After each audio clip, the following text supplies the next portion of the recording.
What's going on, everybody?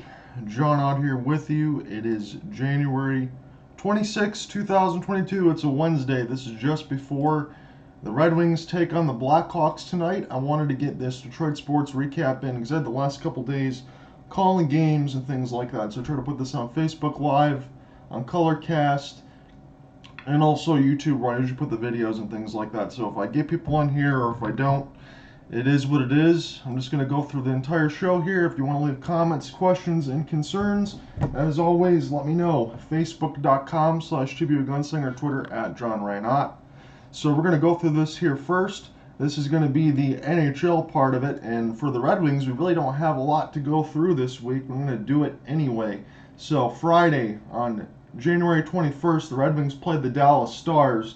And it was a nice back and forth game, all things considered, but the Dallas Stars at the time improved to 20-16-2. The Red Wings fell to 18-17-6. They traded goals the entire night, but it wasn't until overtime that Roope Hintz helped the Stars get the definitive result he was looking for, a 5-4 victory in overtime on that Friday night. Tyler Bertuzzi continued his point streak. He added a goal and 2 assists. Robbie Fabry and Pius Suter also scored a goal. Dylan Larkin, Lucas Raymond, Moritz Seider also got an assist for the Red Wings. And for the Stars, Jason Robertson, Esa Lindell, Roope Hintz added a goal and an assist. Ryan Suter, he's been pretty good so far over there for Dallas. And Joel Caravana also scored a goal. And Joe Pavelski, the ageless one, had 3 assists, while Miro Heiskanen recorded 2 assists for the Stars. So Braden Holtby has spent his season so far over in Dallas, and right now they are in the wild card spot as of today. He made 24 saves in the win. Alex Nedeljkovic had 24 saves in the overtime loss. And it was a quick turnaround for Detroit because they had to play Nashville the next night. So it was a good back and forth game, but it was one of those games that I thought of for the first time of the year that maybe Alex Nedeljkovic wasn't looking as sharp as I would normally expect him to be. And I also wondered during that back-to-back, which ended up didn't happening, is Thomas Greiss going to play for Alex Nedeljkovic in one of these games? It's 4 straight starts here for Nedeljkovic, and he needs probably a night off. But they're going into the next night playing against one of the Nashville Predators, who are one of the best teams in the league right now. Nashville, after this, had won 7 of its last 8 meetings against Detroit. They improved to 26-14-3. They got the best of the Red Wings once again. Red Wings fell to 18-18-6. Matt Duchene, who's had a little bit of a resurgence. I know a lot of people out there are saying that this guy's done and he has got nothing left. He's been playing very well in Nashville right now. He had a pair of goals and he got an assist. He helped the Predators to a pretty much non-competitive side for the Red Wings, a 4-1 victory on Saturday night. Adam Murney scored a goal and Tyler Bertuzzi got another assist. Philip Forsberg added a goal and assist. Matt Tennyson, 2 assists for him. Nick Cousins recorded a goal, and Matthias Ekholm also had an assist for the Predators. So UC Saros, 21-11-2 now after that game, made 28 saves in the win, while Nedeljkovic stopped 21 shots in the loss. We're going to get to UC Saros here in a second. So after the game on Saturday, the Red Wings were firmly out of the second wild card spot, and we'll get to that more again. Nashville was second in the Western Conference at the time with 55 points. And UC Saros has been really, really good all year. And now that leads us up to tonight at 7:30 p.m. Eastern when they take the Chicago Blackhawks on at TNT. So this is what I'm going to talk about here with UC Saros and some of my NHL stuff that I got. So one second, let's scroll down here. So let's get to some point leaders. We'll get to some goalie stuff, and we'll talk about a little bit of this. So if you haven't been keeping track, I try to do this every couple of weeks as far as the goals and stats page and all that stuff to just keep track of where things are in the league. So the New York Rangers right now in the Eastern Conference, they have the best record. They have the best record. They have 60 points. They're 28-11-4. So for those with Alexis Lafreniere, maybe thinking about the slow start, maybe thinking that the New York Rangers should kind of rebuild. Look, you know, a couple of years ago when we did that lottery format and the NHL decided with the COVID side, because we've always had the lottery format, but with the COVID side, that they were going to throw in a team that maybe had a chance to get lottery balls that were a previous playoff team. It happened to fall to the New York Rangers that year while the Red Wings fell into 4th and got Lucas Raymond. They got Lafreniere, the Red Wings got Raymond. And now all of a sudden the Rangers have the best record in the Eastern Conference. Chris Kreider has 30 goals. He's leading the NHL. He's got 30 goals for the Rangers. Alex Ovechkin's still going strong at this point. Last time we checked in 2 weeks ago, he's got 29. Leon Draisaitl's got 28. The Edmonton Oilers are struggling, but you can't blame any of that on Draisaitl and McDavid because they're still putting up lots of points. Jonathan Huberdeau on the assist front for the Florida Panthers. He's got 42. Adam Fox still continuing a miraculously strong season, who's in front runner I think for the Norris Trophy for defenseman. 39 assists for Adam Fox, and tied for 36 for third is Connor McDavid and Nazem Kadri of the Colorado Avalanche. All those teams are still getting it done, Colorado especially too. Points, Alex Ovechkin still topped the list, tied with Leon Draisaitl and Jonathan Huberdeau. Here is where it gets really interesting on the defenseman side, because we talked about it a few years ago when Colorado was able to get Cale Makar, the way that works towards the playoffs and be able to go in. He's pretty much turned himself probably into the best offensive defenseman in the NHL, no doubt. He's probably already one of the best defensemen in the NHL, no doubt. He's got 16 goals for the Colorado Avalanche. 16 goals as a defenseman. Roman Josi 13 and Aaron Ekblad 10. Adam Fox still the leader in the assist man, 39. Victor Hedman 35 and Chris Letang 32. So that's pretty good for Letang in Pittsburgh because Crosby, Malkin, Letang all kind of missed some time a little bit, and you should see where Pittsburgh is in the standings. We'll check that in a second.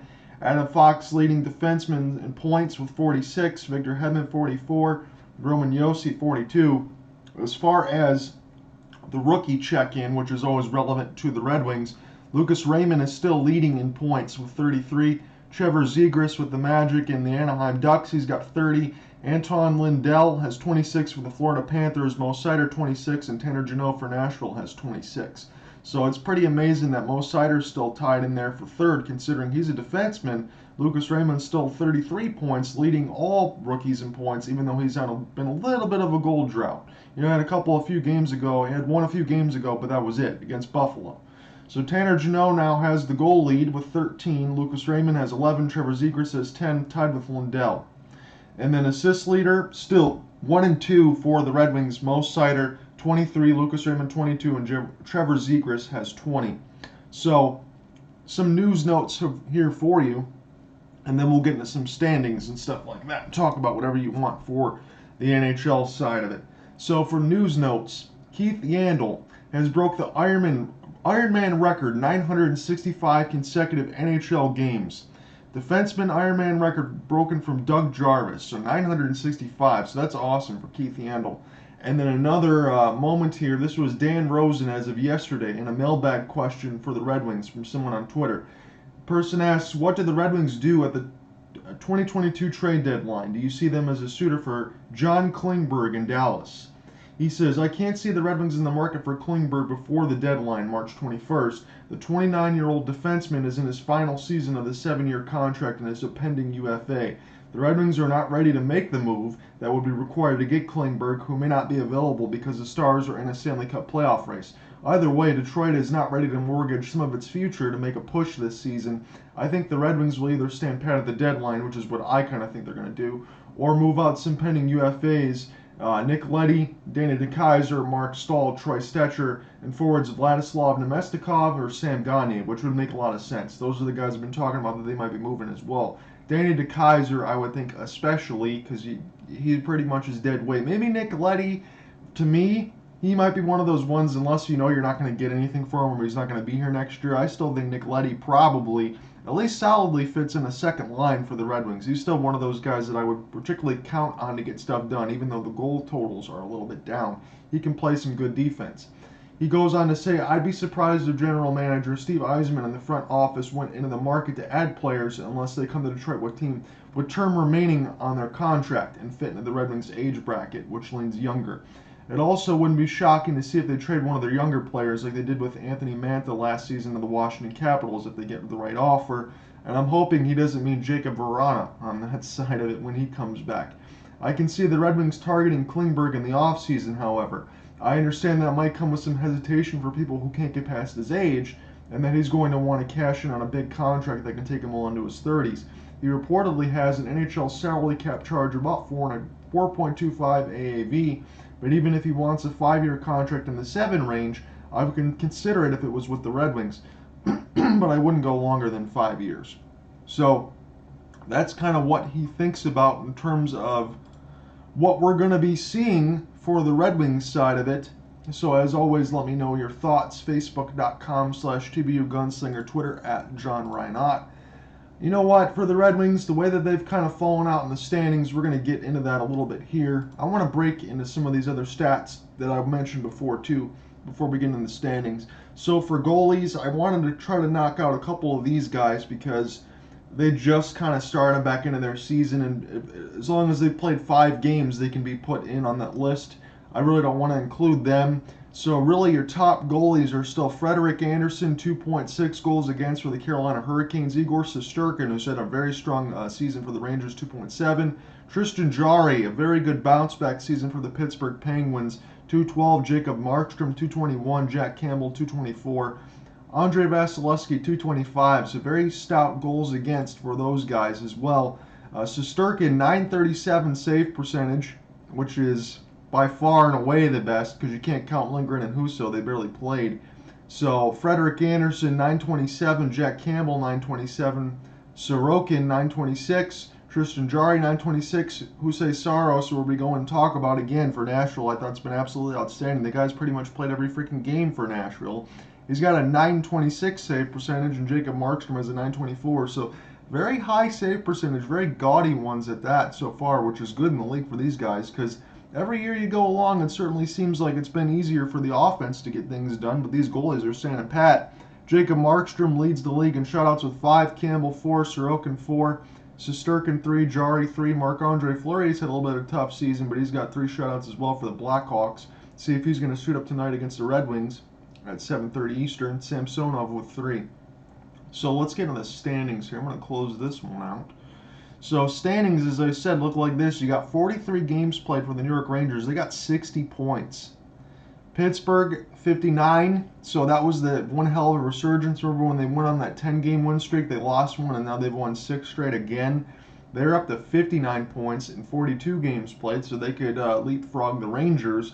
And Carolina can leapfrog everybody because they only have 39 games played with 58 points. If you're going to tell me which is one of the best teams in the league, I know everybody's going to talk about Tampa Bay as far as, going from back-to-back-to-back Stanley Cups. And look, I get it.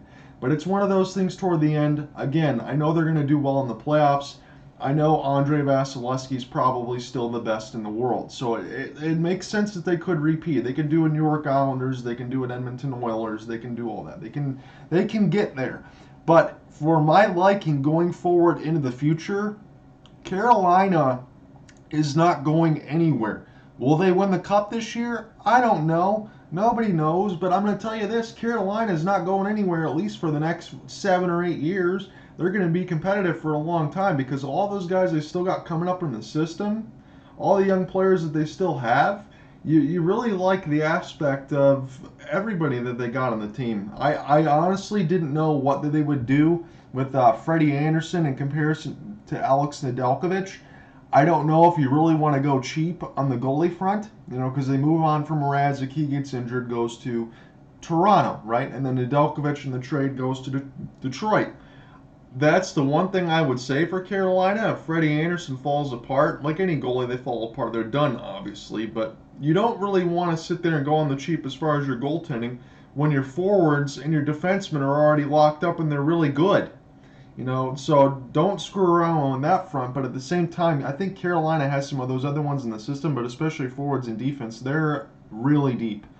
And Florida, even though they're leading in the Atlantic right now, probably not the same point as Carolina as far as team depth. Do I like them? Yes. That was a hell of a series between Tampa Bay and Florida last year. That was one of the most entertaining ones that I've seen in a long time. But I don't think they have the same kind of depth. And Tampa Bay, once all that stuff runs its course with Stamkos, Kucherov, Hedman, and all that, look, Stevie's done an excellent job over there, and then coming over to Detroit to build that team. And I know they won the Cup after he was gone, but that wasn't on Steve Yzerman. However, between Carolina, Florida, and Tampa Bay, I would put Carolina on that better aspect as far as future prospects. But Tampa Bay, sure, they could go back to back to back. Toronto, in the third in the Atlantic, they're always in the mix. Everybody talks about the Toronto Maple Leafs in the same way that they do in the NFL with the Dallas Cowboys, how the spotlight gets shined on them and they fall apart. This Toronto team is still very top heavy as far as Marner, Matthews, Tavares, everything else on them. They're always top heavy, and they got to get the stuff done in the playoffs. And their window is now, because all the money that they're spending, it's not going to last for them. So you have to get it done right now if you're going to get it done at all. As far as Washington, the only reason they're in the wild card spot is because the Metropolitan Division is so freaking competitive. So Washington right now is sitting at 55 points, firmly in the first wild card spot. 43 games played, so they have a few games in hand. Or not a few games in hand, but a few games over. Boston has a few games in hand. 39 games played, 50 points. 4 games in hand over Washington and the Rangers and Florida and Tampa Bay. So Boston's probably going to be sitting firmly in that second wild card spot. The Red Wings are third with 42 points. They've played 42 games, 43 as of tonight after the Blackhawks game, while Boston's sitting at 39. So I'm going to go ahead and call it now. Unless there's one of those extravagant runs inside the Red Wings, the hope for the wild card spot or anything else is officially diminished at 6:27 p.m. on January 26th, Wednesday, 2022. I'm going to call it right now.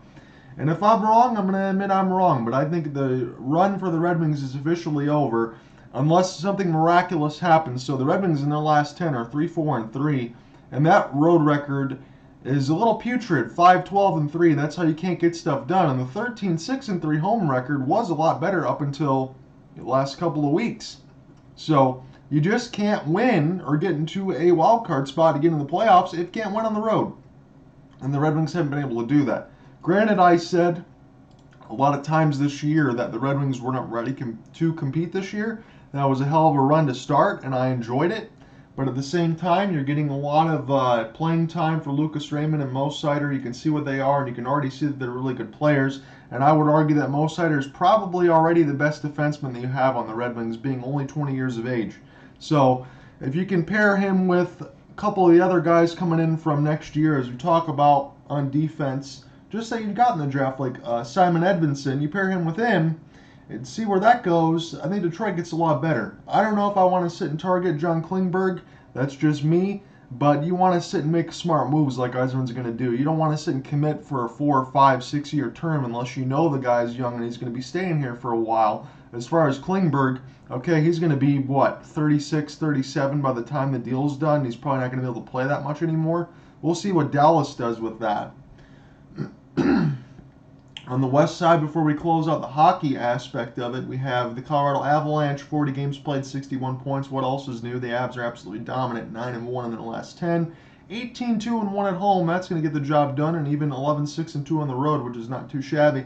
Nashville has been a complete surprise for me, not in terms of the fact that I think that they're a playoff team, because they've always been a playoff team, but the fact that you can take Roman Josi or Ekholm or any of those other D-men like Fabro and stuff like that, throw them in there. Nashville seems to be an NHL defenseman factory, and they always get the job done regardless of who's on the roster and who's not. And that's what I think is a surprise. And Tanner Jeannot getting all those goals and leading there for all rookies, that helps them a lot. So a lot of depth there for Nashville, which is good for them. St. Louis Blues, 25-12-5. They're third in the Central and the West. The Pacific Division have been able to follow that quite a bit, because when the Red Wings went on that road trip last about a week and a half, you got to see what the Anaheim Ducks, the Los Angeles Kings, and the San Jose Sharks are made of. So right now, Vegas still first in that Pacific Division. Everybody was saying that Vegas might fall off within the next couple of years. I don't think so. We'll see what happens with the Jack Eichel trade once he gets on the ice and suited up and all that, because honestly, Vegas didn't have to give up much of anything to even get him.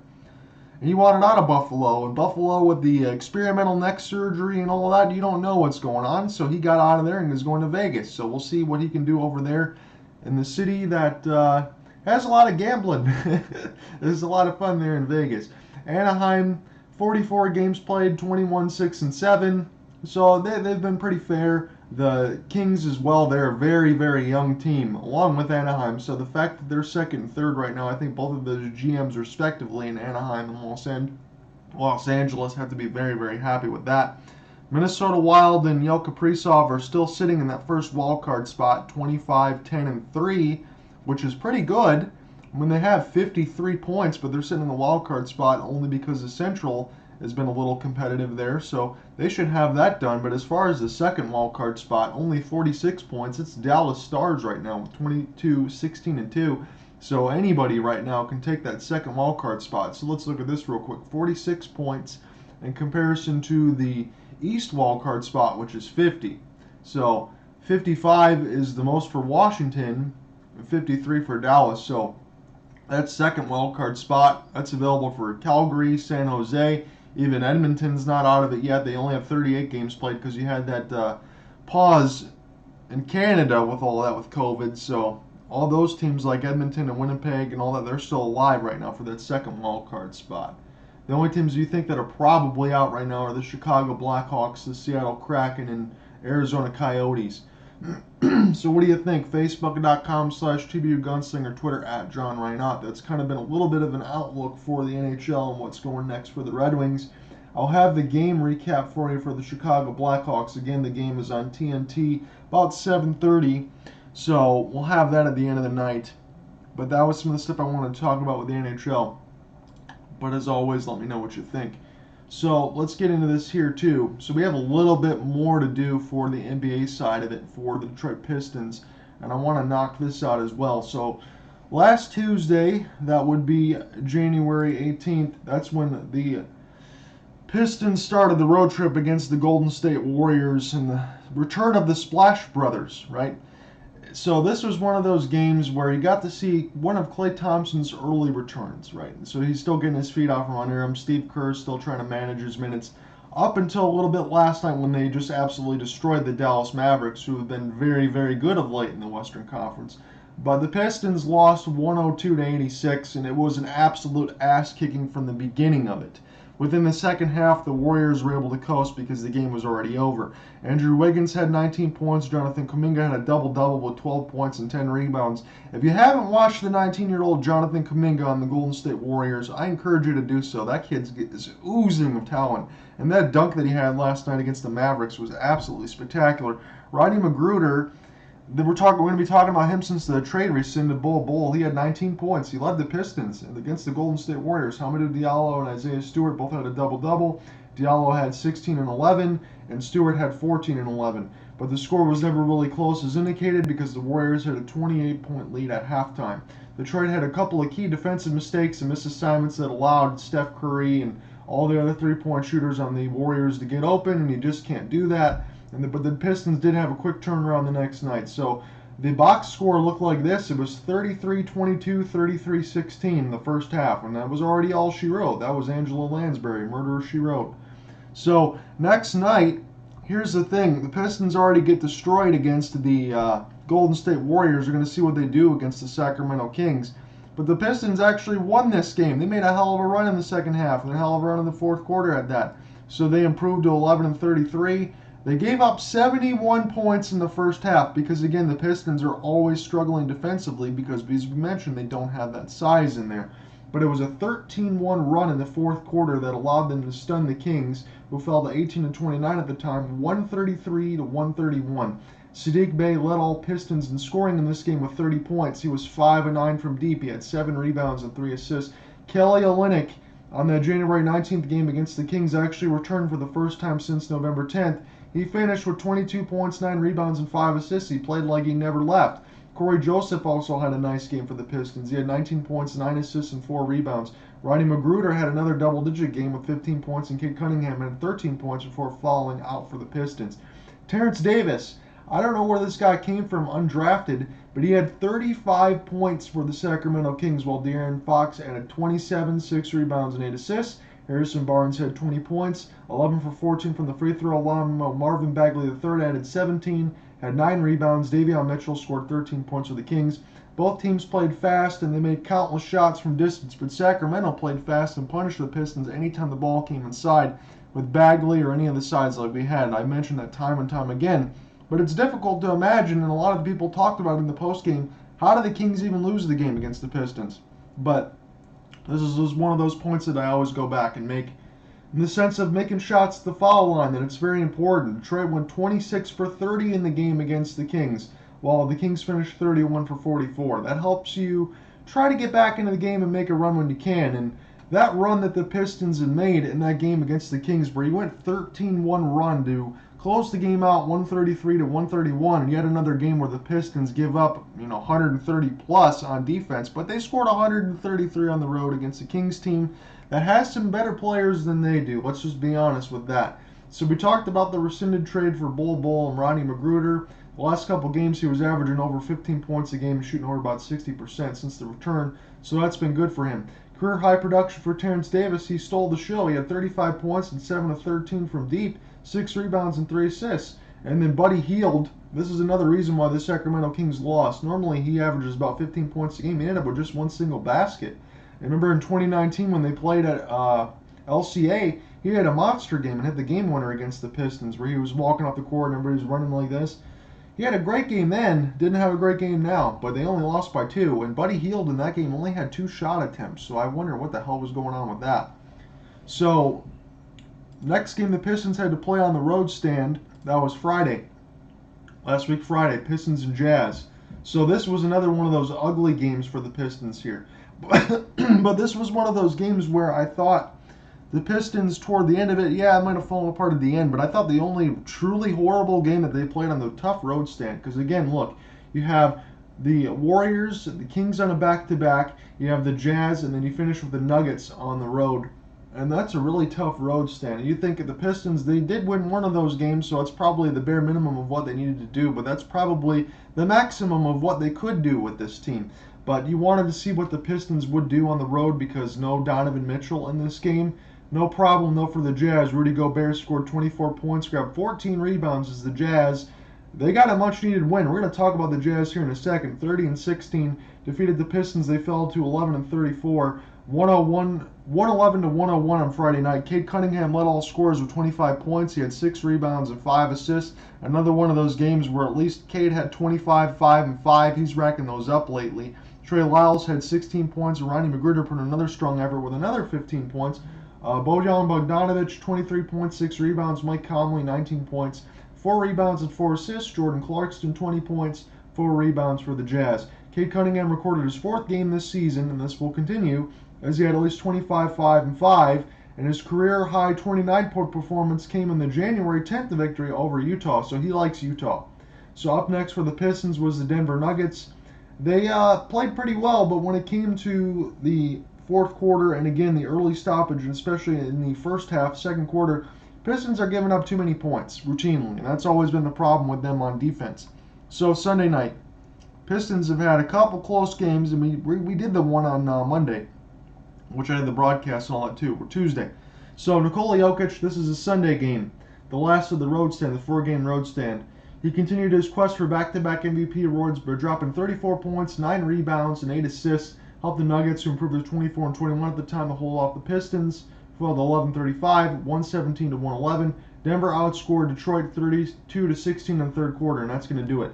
A lot of the Pistons, for some reason, a lot of them ended up with 18 points, including Isaiah Stewart, Cade Cunningham, Corey Joseph, and Trey Lyles. And Trey put in, I thought, one of its best balanced scoring efforts across the entire season right now, but was overcome by the reigning MVP. And we'll get into more Jokic here in a second. Barton scored 14 points, added 6 rebounds and 5 assists. Will Barton. Aaron Gordon scored 13, added 4 rebounds and 3 assists for the Nuggets. And then the next Tuesday game, they finally came back home. The Pistons won't play again until Friday, so we're going to have a couple days off here. Cade Cunningham had a spectacular show, and so did Nikola Jokic. Cunningham shied with a career-high 34. Jokic puts in a 20-20 effort. So the Nuggets did win this game again. They improved to 25 and 21. They had gotten the best of the Pistons, who fell to 11 and 36. But again, 11 and 36 is not even the worst record in the NBA. That belongs to the Orlando Magic, who the Pistons will be playing next. So the Denver Nuggets got the best in the home-and-home series, but it wasn't without a fight, because Cade Cunningham recorded a career-high 34, and Jokic powered the Nuggets with a 20-20 effort and a 110-105 victory on Tuesday. Have the complete broadcast of that game if you want. That's up on Spotify and Google and all of that. Cunningham recorded 34 points, 8 rebounds, 8 assists, and 4 blocks and 2 steals. So the Pistons are profiling and saying he's the only player, only rookie to have ever done that in the NBA. But I wanted to quantify this as we talked about it on the Bally Sports Detroit broadcast as they showed it there. So the 34 points, 8 rebounds, 8 assists, and 4 blocks. That was the first time that ever happened since Michael Jordan's rookie season in 1984 and 1985. That Cunningham had a 34, 8, 8, and 4 block stat line. So there's no doubt that Cade Cunningham is starting to make waves in the NBA. And look, I understand that with Evan Mobley and the Cleveland Cavaliers, that they're doing a hell of a lot more winning than what's going on in Detroit. However, when you look at the Detroit roster in comparison to Cleveland, you think about Darius Garland, you think about Colin Sexton, you think about Jared Allen, and you think about Evan Mobley now. That is a hell of a lot better roster, and there's a reason why, especially with Kevin Love, too, even though he's getting a little bit long in the tooth. That's another veteran that the Pistons could be using, because quite frankly, if you're talking about Trey Lyles and Kelly Olynyk being 27, 28 years old respectively, or somewhere thereabouts, they're definitely not 30. So you're talking about all of that, and then you comparison to Darius Garland, Colin Sexton, Kevin Love, Jared Allen, and Evan Mobley. What roster would you rather have? There's a reason why the Cleveland Cavaliers are in the playoffs, and all that talk about how Cleveland would never be relevant, after LeBron James left and this and that, they certainly look like a better spot than the Lakers right now, who have all those top-heavy pieces. Look, I understand Anthony Davis is still one of the best in the league, even though he's always hurt. I don't care about that. Anthony Davis, you can put him on the side, and LeBron is having one of the best seasons he's ever had, because he's always being still typical LeBron. But wouldn't you rather be the Cleveland Cavaliers right now, considering? You have a hell of a lot more upside coming on that side, and there's a reason why. That team is winning a hell of a lot more games than we talk about with the previous Pistons. It's going to happen for Cade Cunningham, but it's not going to happen right now. Cade Cunningham's not making the All-Star game this year, and his team is not winning a lot of games, but next year, I don't see how you keep Cade Cunningham out of the All-Star game if he doesn't continue to keep playing this way. So 34, 8, 8, and 4. So that was, last done since Michael Jordan in 84-85. Sadiq Bey added 21 points. Hamidou Diallo scored 14. Frank Jackson contributed 11 points in his first action since December 29th. He was coming back in from conditioning and COVID and all that stuff. So Nikola Jokic, again, he had a monster night. 28 points, 21 rebounds, 9 assists. Jeff Green scored 20. Aaron Gordon added 16. Monte Morris added 12 points. So Cade had an outstanding spurt in the fourth quarter where he had back-to-back-to-back threes. And the Pistons, I thought, toward the end of the game, as Cade was starting to run out of gas a little bit. Look, again, the Pistons don't have all the same kind of pieces to be able to win those games that are close. However, I think going forward, as you're getting more pieces and trying to get better execution next year, hopefully trying to improve better on defense, that it would allow them to be able to survive some of those runs and try to win the game late. Because that's what they wanted Cade Cunningham to do, but he couldn't do it all himself the whole entire game. I thought Frank Jackson did play pretty well. He did miss some shots toward the end where he had some open threes where Cade was hitting him in the corner pocket, but he did miss it. It was clear that he was still getting his legs underneath him from conditioning and COVID and things like that. But Detroit did miss some shots that I thought could have made the difference.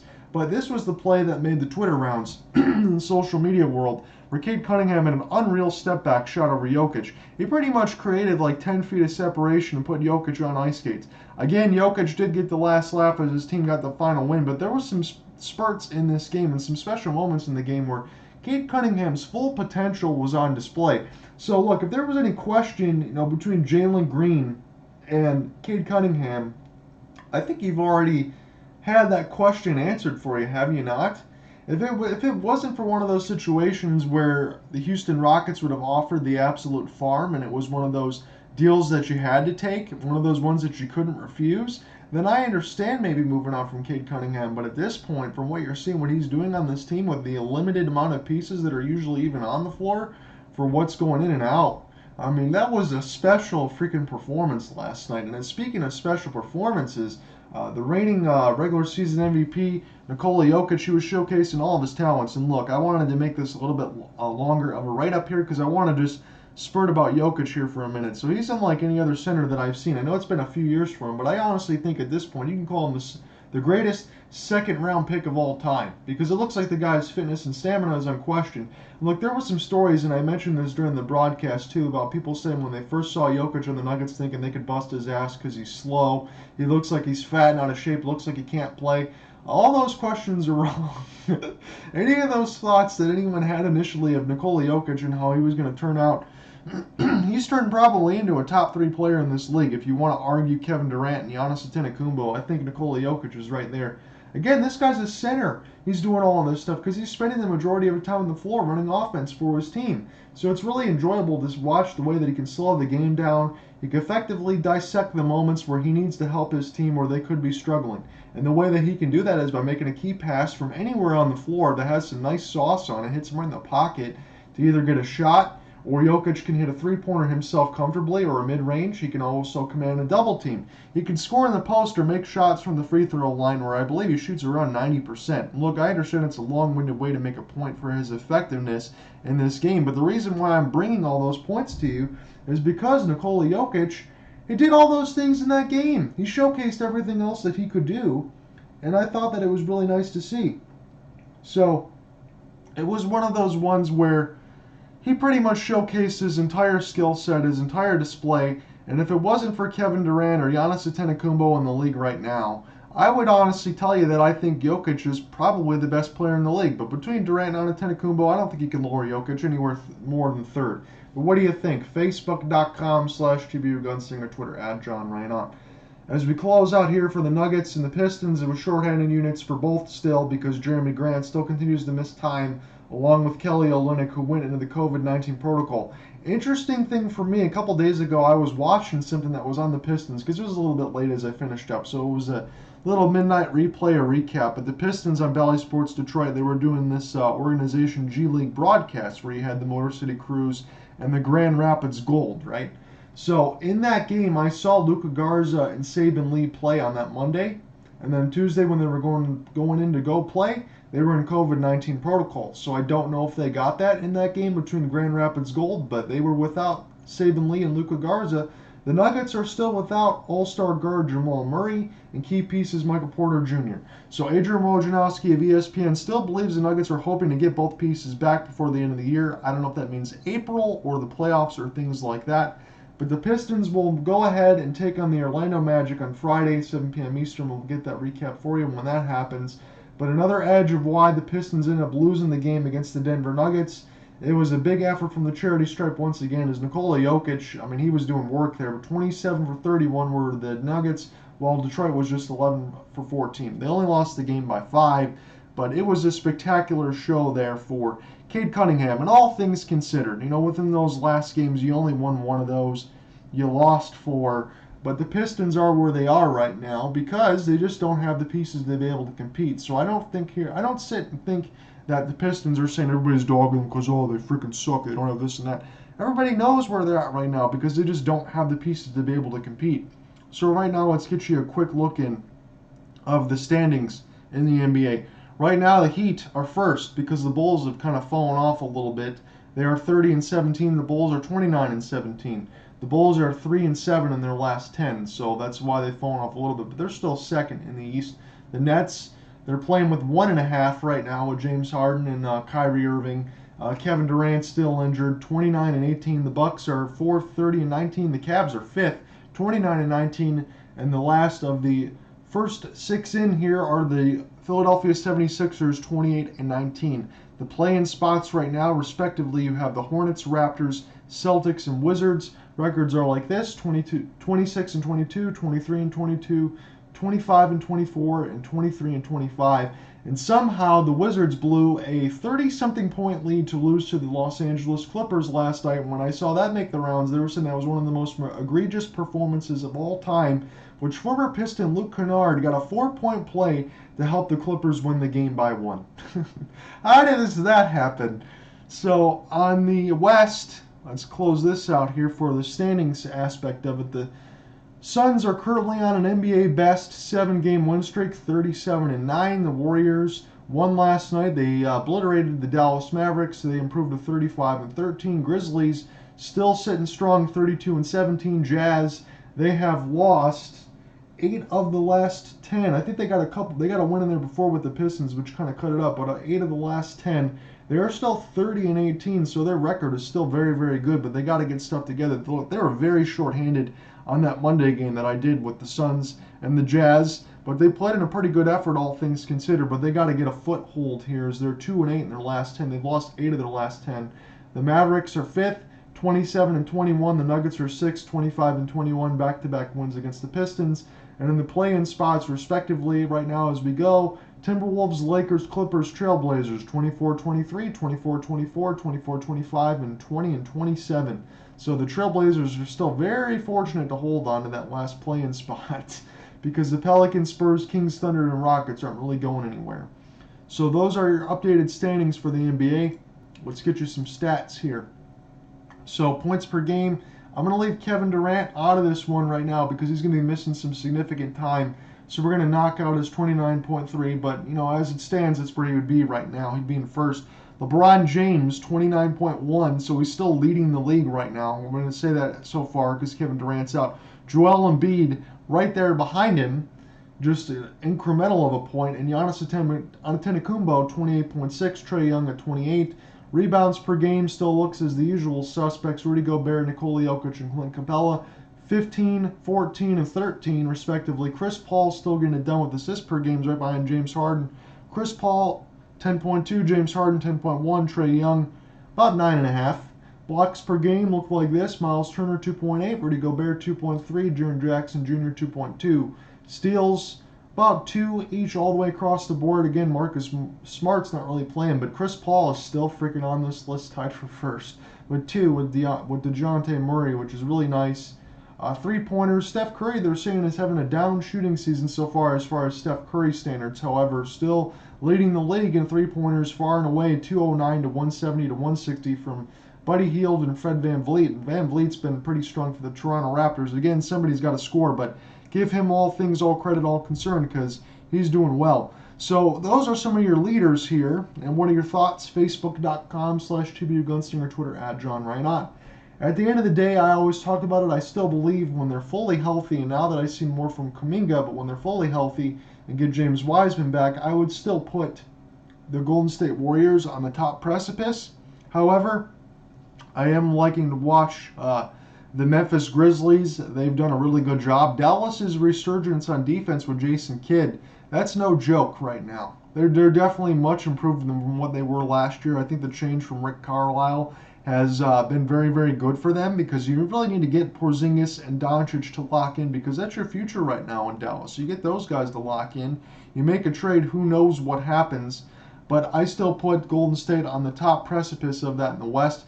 And then in the East, it really depends on who's available to be able to play because if you want to say Brooklyn Nets, if you don't have all 3 guys on the floor, that's not going to happen. And still, at the end of the day, I would say Milwaukee Bucks. I mean, you can't go against Giannis Antetokounmpo. There's no doubt that he is probably the best player in the league behind Kevin Durant or ahead of Kevin Durant, depending on what you want to talk about, whether you value dunks or threes or things like that or defense. Giannis is the best at it.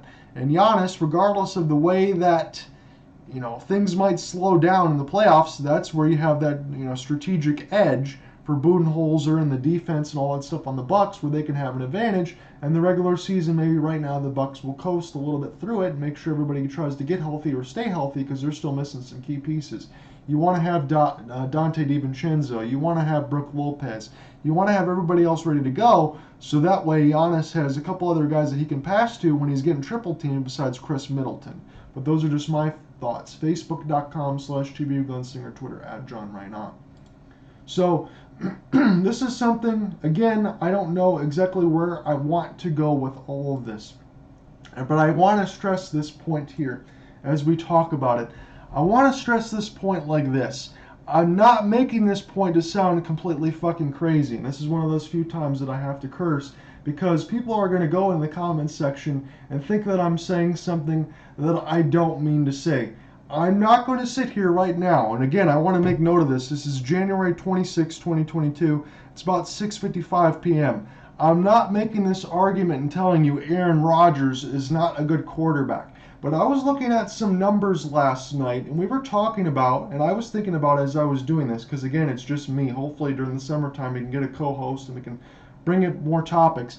But I want to do a deep dive into Aaron Rodgers' numbers, into his 4 MVPs, and kind of get things, or 3 MVPs, and get things squared away. So Aaron Rodgers, look, this might sound like a couple cherry-picked handed stats, but I want to bring this to you anyway, just to see what you think about it. So Aaron Rodgers, we're going to go through his numbers. We're going to go through his numbers in the division between Minnesota, Chicago, and Detroit. We're going to break it all down nice and neat. You're going to let me know what you think. Again, I'm not saying this guy's not a great quarterback. He's been a 3-time MVP for a reason. But let's break down some of these numbers. So Aaron Rodgers, in NFC Championship games, he is 1-4. That's as many wins as the former Chicago Bear, Rex Grossman. So Aaron Rodgers, according to somebody else on Twitter, and I did look up the numbers to make sure that everything else was official. These are the correct numbers.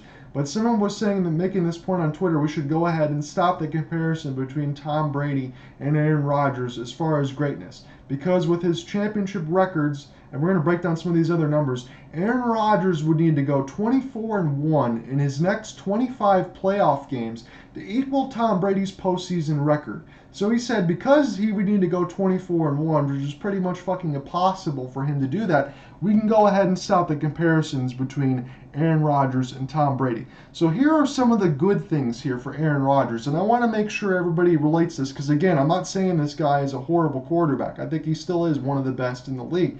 But his playoff records have left something to be desired, whether that is not on Matt LaFleur or former Mike McCarthy or the entire organization and all of that, whether he doesn't have more offensive pieces than just Davante Adams. They have really good defensive pieces, but it certainly seemed like in the game against San Francisco, he was more content to throw to Davante Adams than anything else because it's the only ones he trusts. But in the last 2 years, the good for Aaron Rodgers against the NFC North, again, that is the Bears, the Lions, and the Vikings. He has 36 touchdowns, no interceptions in the last 2 years against those teams in his division. So this is from 2008. So this is 2008 because he came in the league 2005. So between 2005 and 2007, he was the backup to Brett Favre. So I don't want to count those years. So starting from 2008 to 2020, here is his records in the division. 71 games played from 2008 to 2020, 51 wins, 19 losses, and 1 tie. That equates to 151 touchdowns, 25 interceptions, and a QBR of over 107.3. That is freaking spectacular. But again, I want to reiterate this point. We'll talk about this a little bit more and let me know what you think. Facebook.com/TBUGunslinger, Twitter @JohnRineout. Those numbers are against the Bears, the Lions, and the Vikings. So while those numbers are all great in the division, in that time, he's 11-10 in the playoffs with 45 touchdowns and 13 picks. To reiterate a point of how Aaron Rodgers is really good, here's another one. Only 7 quarterbacks have more playoff wins. Tampa Bay's Tom Brady at 32-11, as we've said. Rodgers' opponent Sunday. That leads the list by a wide margin. Joe Montana was 16-7, Terry Bradshaw 14-5, John Elway 14-7, Peyton Manning 14-13, Ben Roethlisberger 13-10, and Brett Favre 13-11. Also have more playoff victories. So he's on a very, very short list as far as playoff victories. So starting years, again, this is between, because I want to make this point too, 2008 and 2020. So within that time, he's got 3 MVPs, 2011, 2014, 2020. He's got a lot of numbers. As far as his numbers in his MVP seasons, let's look at this too and give this a deep breakdown. He was 45 touchdowns, 6 interceptions in 2011. They won the Super Bowl in 2010. But 2011, he got his MVP, 45-6. In 2014, there was another one there. Let's look at these numbers, 38-5. In 2020, again, I thought he was freaking spectacular. 48 touchdowns, 5 picks. So those were his 3 MVP seasons, and he's got his 1 Super Bowl in 2010. So this is what I wanted to break down to you here. These are some of the big numbers. They talk about, should Aaron Rodgers leave the division in the NFC North? Again, that's the Bears, the Vikings, and the Lions. Should he leave this division? I want to argue to you maybe Aaron Rodgers should finish the rest of his career in Green Bay because it kind of seems like it would be smooth sailing. So here's my point. I've outlined the season standings for the 3 teams in the division up to 2021, so all the way through up to concurrent. You let me know what you think, and I've put in bold, and I'll reclamate those to you because you're only hearing me. I'll put in bold the seasons in which those teams other than Green Bay had finished first in the division. So when Aaron Rodgers was just starting out in 2008, Minnesota had won the division in 2008 and 2009, going 10-6 and 12-4. So you can say early, okay, that doesn't really matter so much if you want to throw that out. But they did win the division in 2008 and 2009. 2010, they finished 6-10.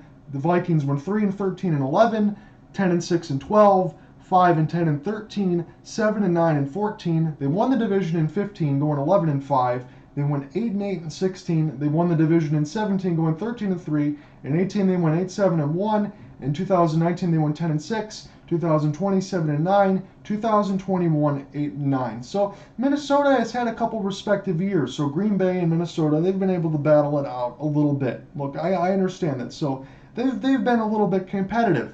But let's go another step further here. The Chicago Bears between 2008 and 2021. The Bears have only won the division in the NFC North twice within that span. 2008, they went 9-7. 2009, they went 7-9. 2010, they actually won the division. They went 11-5. 11, they went 8-8. 12, they went 10-6. 13, they went 8-8. 14, they went 5-11. 15, they went 6-10. 16, when they went 3-13. 17, they went 5-11. 2018, they had a little bit of a resurgence there with Khalil Mack and some of those trades like that. 12-4. 2019, 8-8. 2020, 8-8. And 2011, 6-11. The Matt Nagy years. So even the Chicago Bears, within that span of time, 13 years, 14 years, they only won the division 2 times. So the Vikings had won 4. The Bears have won 2. That leaves you with the lowly Detroit Lions. The Lions. We love it here in Michigan. 2008 was the 0-16 season. 2009, 2-14. 2010, 6-10. 2011, 10-6. 2012, 4-12. 13, 7-9. 14, 11-5. 15, 7-9. 16, 9-7. 17, 9-7. 18, 6-10. 19, 3-12-1. 2020, 5-11. 2021, 3-13-1. They've never won the division in that span. So Green Bay has 7 division titles in that span from 2008 2021 between Aaron Rodgers' time as a starter. The rest of the division, that includes all 3 teams, have only have 6 combined. So tell me again, why does Aaron Rodgers want to leave the division? I mean, unless he's really sick again, as I talked about, unless he's really sick again of every chance in Green Bay, and he wants to go ahead and maybe go to Vegas. Maybe Vegas is done. The Raiders are done with Derek Carr. I still think Derek Carr is a pretty good quarterback.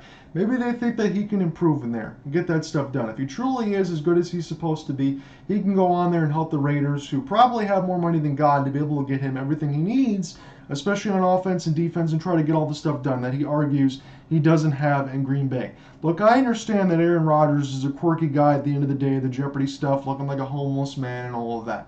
And, granted, I don't look that great myself, so I'm not going to sit and talk about all the things with Aaron Rodgers' niceties and his looks. But my point being is, he's in the NFC North with 3 teams that are absolute trash right now.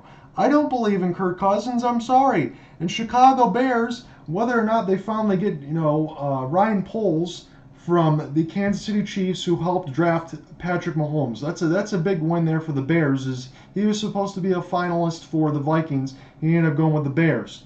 Whether or not the Bears hire Jim Caldwell to replace Matt Nagy, I don't really care. What I'm arguing to you right now is the Minnesota Vikings, Chicago Bears, and Detroit Lions are all still rebuilding. So right now, this pretty much gives Green Bay a top seed, giving them a chance to get another first-round bye and be done with it and get a really high record. So if he thinks he can spend his last maybe 3 years like Brady and doing things like that to get a championship, then maybe that's his move to go ahead and do all of that. Maybe that's his time to go ahead and do all that. But my argument is to you is this. He's a great regular season quarterback. He's put up a whole hell of a lot of numbers.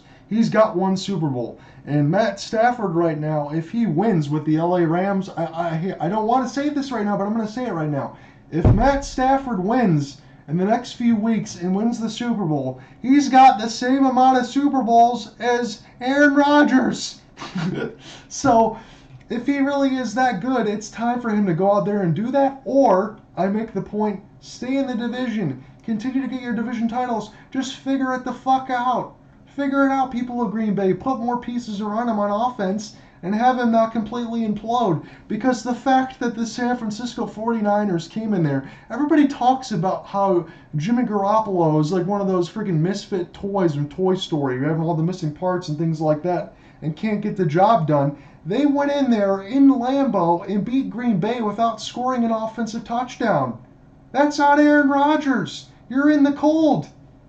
So you have some things to think about, Aaron, but again, remember, you're in one of the divisions that is just the easiest for you to conquer. So before you think the grass is greener on the other side, take time and reevaluate it, I think, because you could be making a mistake if you don't go over to a team that's automatically ready to assess your needs and you feel like you can win a Super Bowl outright like Tom Brady did. Look, I understand not everybody is Tom Brady, but immediately he goes up to Tampa Bay and wins. And he probably would have won again if it wasn't for last week with the egregious time of the defense just leaving Cooper Kupp wide open. I don't know, he might have broke one of those routes, but the other ones, he was just egregiously wide open. But this is time for Aaron Rodgers to put on his thinking cap. He was doing a lot of that stuff in jeopardy. He's got to take advantage of it now and think about if the grass is greener on the other side. That's just the main point I wanted to make about Aaron Rodgers and what I was thinking about. Let me know what you think. Facebook.com/TBUGunslinger, Twitter @JohnReinach. Just a couple of small things. Look, I'm not the biggest football guy in the world, so I can't sit here and dissect as the rest of my other brethren out there I know can do that as far as football matchups between the NFC and the AFC. But right now in the NFC, you have the San Francisco 49ers and the LA Rams, and in the AFC Championship game, you have the Cincinnati Bengals and the Kansas City Chiefs. So when I look at it like this, I'm not going to be one of those ones in Detroit that sits there and roots for Matthew Stafford. I'm not one of those rah-rah guys. Whether he wins it, that's good on him if he wins it. He went to the LA Rams for a reason. As far as I'm considered, if the LA Rams don't make the Super Bowl, that's a waste of a season. Whether or not they win it, they have to at least make it because they made it there with Jared Goff. So if they get to, they lose against the 49ers, that's a wasted season. As long as they get there, that's what they brought Stafford there for. He's got a chance to finally finish it and get his first. And he's on a much better team. For as good as he is, this is his time to finish it. However, when I look at the San Francisco 49ers, think about all the stuff that they did against Green Bay and dissecting all that. Think about what they did against the Dallas Cowboys. Look, I understand it's Dallas Cowboys. The fans can throw the things on the field that they want.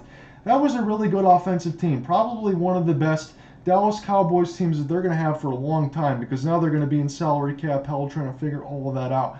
My point being is this. San Francisco was able to stop the Cowboys or the Packers on the road from being able to have any kind of succession to be able to win that game. Can they do that against the LA Rams? Absolutely. Absolutely. They can do that against the LA Rams. Because when it came down to it at the end of the day, right, against the Buccaneers, the Rams had a humongous lead. And Tom Brady, as he does, he made pretty much a superhuman comeback. And if it wasn't for that egregious, blowing his time with there for Cooper Kupp, I honestly think that they would be playing the 49ers right now. And that would be a matchup I would much want to see more than this one. However, I do think if they can continue with Nick Bosa and all those other guys on defense and get enough out of Deebo Samuel and all of that as they've done, they can definitely do this. Are the Rams probably a much better offensive team? Yeah, they probably are. With Cooper Kupp and Odell Beckham Jr., Matt Stafford does have a cannon for an arm. He can get guys open like he certainly showed with the Cooper Kupp and things like that. But San Francisco, I'm not going to bet against that defense because they've been punishing the best offenses in the league right now in the playoffs when it matters, when you play nothing but good teams. Can they do it? Yes. Do I think they will do it? I think maybe it's going to be a slight edge for the Rams, but I don't think this is going to be a blowout game. It's probably going to be within 7 points. I'm not going to give you a score total because I'm not that guy. I can't give you point spread and all that. I'm not going to pretend to talk out of my ass. I do think it's going to be a close game, but I will give the Rams a slight edge. Maybe the 49ers miracle ends. But I will tell you one thing. If they can cause some chaos and they can cause Stafford and the rest of that team to get rattled, then it is over for the Rams because the 49ers defense will translate. But this is where I think the 49ers run, if they get into the Super Bowl, where it will end. The Kansas City Chiefs are taking on the Cincinnati Bengals. All points for Jamar Chase and Joe Burrow and everything else like that. They're playing out of their mind right now. Some people happen to think that this team is drunk off Red Bull and they're getting to sites that no one ever thought that they could. But right now they're playing against the Kansas City Chiefs, a team that's been there and done that before. Do I honestly feel, again, I'm not going to give you all the football analysis of it because I can't pretend to do that. Do I feel like the Chiefs have any kind of momentum? Like, do they have any chance of losing against the Bengals? The Chiefs have no chance of losing against the Bengals. I think the Chiefs could win by double digits and win by double digits comfortably, but it's this nice Cinderella story there for the Bengals. The Bengals fans can put my head on a pike and all of that. But I think that's where the run will probably end. Again, if we have a repeat from a couple of years ago between the Chiefs and the 49ers, that's where I think the run might end for the San Francisco 49ers. Because right now, I want to see the Chiefs and the 49ers in the Super Bowl, see that rematch, and see if the 49ers can get the best of it, not only because one of my buddies I used to work with is a massive 49ers fan, but I ultimately respect that defense and the way that they play. I do think Trey Lance and all that stuff next year, if they can figure that out, 49ers aren't going away. But I think the Kansas City Chiefs are probably winning the Super Bowl again because they're looking at what's in front of them. And if it's the Rams and the Chiefs, you damn well better know I'm going to throw my money down on Patrick Mahomes. So, because you trust that guy more than anyone else. But if Matthew Stafford does win the Super Bowl, it'll be good for him. But it's one of those ones I think he's going to get the slow golf clap, except for maybe some of the diehard Lions fans, because he went there to go win a Super Bowl. Jared Goff had already got there before, so that's immediately, in the interim, what he was supposed to do. Closing out the notes and closing out the show, Sean Payton is out as the New Orleans Saints coach, who's been there for quite a freaking long time, so it's going to be interesting to see what the Saints will do after that. Again, we mentioned Bears GM Ryan Poles now was a finalist for the Vikings, picked up there by the Chicago Bears, and all the fans seem to love it. Rumors are out there swirling around saying that Jim Caldwell might be the next Bears coach. We'll see. We'll see what happens. So this is going to be me closing out the recap show for January 26, 2022. We went over the Detroit Red Wings. We went over the Detroit Pistons. We brought in some close and fuzzy numbers here for Aaron Rodgers, and I gave you my thoughts as far as what I think he should be doing next, or what he could possibly be doing next. And then maybe, you know what, honestly, we'll see what happens with the Bears and the rest of this division, but I do want the 49ers to win. I will say it. I'd like to see them. I'd like to see them win. And I'd like to see Jimmy Garoppolo get his just desserts, honestly, because everybody's saying how much he sucks and how much the team wins. In spite of him, it would be interesting to see that matchup. But I'm going to be closing out here for the show. So shortly after, we will have the Red Wings game recap. The rest of the stuff throughout the week will be Pistons, obviously. If I get any video game news or anything else at the weekend side, we will get that to you as well. So as always, guys, I appreciate it, and I will talk to you soon. Peace out, everybody. Have a good one. Anyone that checked out the stream, I really appreciate it as well. We're going to have to continue to keep working at this to build a little bit more of an audience, and that's what I'm trying to intend to do throughout the year. Peace out, guys. Have a good one.